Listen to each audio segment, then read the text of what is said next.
Salut les Topiens, en direct du Disneyland Hotel à Disneyland Resort en Californie, je vous propose un petit point d'actualité suite aux révélations autour de la nouvelle zone thématique Roi Lion, de l'attraction Roi Lion qui arrivera très bientôt à Disneyland Paris autour d'Adventure Bay dans le futur Disney Adventure World, actuellement en plein travaux. C'est l'extension du Walt Disney Studio. On avait déjà beaucoup d'éléments sur cette attraction, mais grâce aux permis de construire qui ont été révélés par plusieurs pages d'actualité, dont d'ailleurs DLP Works que je remercie, on sait désormais à quoi concrètement va ressembler l'attraction. On a beaucoup plus de données techniques et je vous propose qu'on fasse un point là-dessus. Et en fin de vidéo aussi, on reviendra sur les fameuses chaises volantes dont les travaux vont bientôt débuter du côté de Adventure Way. Il y avait effectivement quelques zones de flou autour du Roi Lion, à la fois sur certains aspects techniques, sur la longueur de l'attraction, sur les spécificités de la file d'attente, sur les zones de restauration. Et désormais, avec ces permis de construire qui ont été révélés cette semaine, on voit très clairement à quoi va ressembler l'attraction, au moins d'un point de vue technique. Déjà, on connaît la superficie du land qui va s'étaler sur plus de 30 000 m² et on sait enfin ce qu'il y aura en plus de l'attraction. Vous le savez, c'est une zone thématique, mais en réalité, il y a une très grosse attraction et autour, ce sera quand même assez vide, même s'il y aura, et c'est désormais confirmé, une boutique qui sera en réalité intégrée au bâtiment principal de l'attraction, un kiosque de restauration, et on reviendra dessus dans un instant, et enfin, des sanitaires. Tout le reste, ce seront des espaces paysagers. Il y aura aussi possiblement un lieu de rencontre personnage. Le show building de l'attraction sera principalement camouflé par la montagne artificielle qui va culminer à plus de 37 mètres de hauteur et qui va représenter le rocher de la Terre des Lions et auquel s'intégrera d'ailleurs la partie du parcours qui sera en extérieur, c'est-à-dire cette chute, et puis un tout petit peu après la chute, un petit parcours en extérieur, mais vraisemblablement, la plupart du parcours sera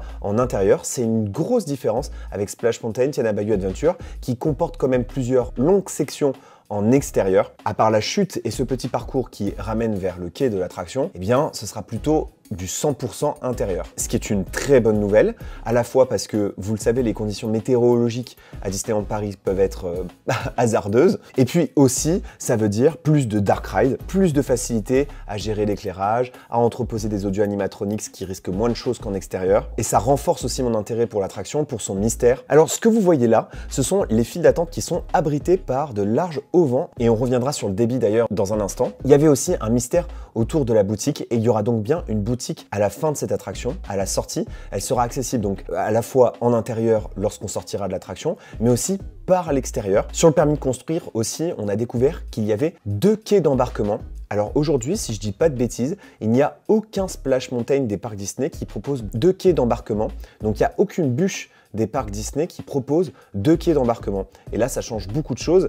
C'est ce qui me fait dire que l'attraction a une très grosse capacité. C'est un élément essentiel à la capacité de l'attraction. Et c'est vrai que là, par exemple, ici où je suis en Californie, il n'y a qu'un seul quai, il n'y a qu'une seule rangée d'ailleurs dans les bûches. Et en Floride, ils avaient contré le problème avec 2 personnes par rangée, ce qui permettait d'augmenter la capacité. En revanche, il n'y avait qu'un seul quai. Ça va permettre une meilleure fluidité de l'attraction. Ensuite, il y a d'autres bâtiments dans le land et là, il y avait un flou là-dessus.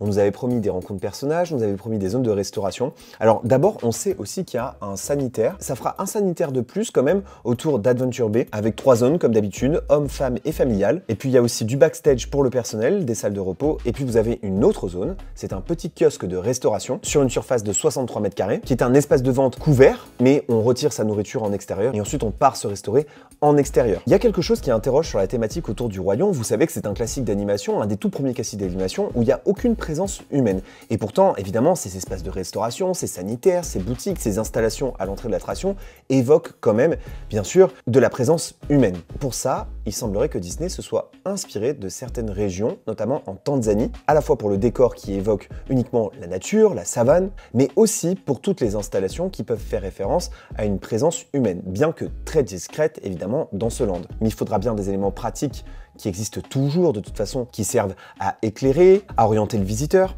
de la signalétique. Disney a déjà été confronté à ce genre de situation avec des attractions comme par exemple le Kilimanjaro Safari à Disney Animal Kingdom. Dans le même parc, vous avez le World of Pandora qui est confronté à la même problématique. C'est en principe des paysages où il doit y avoir que de la nature, assez peu de présence humaine. L'idée là, c'est que quand le visiteur il arrive, il soit évidemment plongé dans le classique d'animation sans aucune allusion humaine. Et c'est ce que le visiteur effectivement va ressentir à mon avis quand il va voir le rocher de la Terre des Lions, l'arbre de Rafiki. Cette présence humaine, forcément, il la ressentira un petit peu plus du côté de la boutique, du côté de l'entrée d'attraction, des sanitaires, mais tous ces éléments en fait sont légèrement décalés sur le côté pour laisser aux visiteurs d'abord découvrir le rocher de la Terre des Lions avec une belle perspective. Vous savez, c'est une nouveauté à laquelle je crois énormément parce que c'est une exclusivité, parce que enfin débouche à Disneyland Paris avec un budget XXL, une licence qui n'a jamais connu une attraction de cette ampleur dans aucun parc Disney du monde. On a évité quand même une copie de Tiana Bayou Adventure et on a enfin droit au Splash Mountain que Disneyland Paris mérite. La seule chose qui me dérange, et je l'avais dit à plusieurs reprises, c'est l'emplacement de l'attraction. Évidemment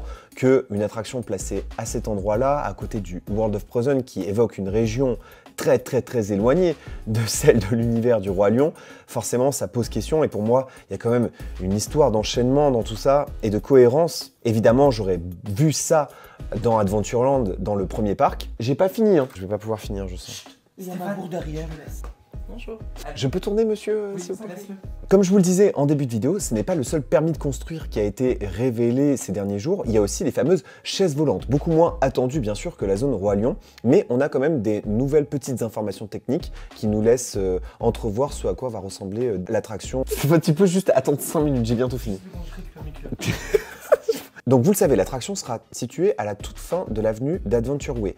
Et en réalité, elle juxtapose Adventure Bay. Et elle fait face au lac, en partie. Dans le permis de construire, l'attraction n'a pas tellement changé d'apparence. Ce qu'il faut bien comprendre, c'est que c'est une attraction qui doit d'abord répondre au thème d'Adventure Bay.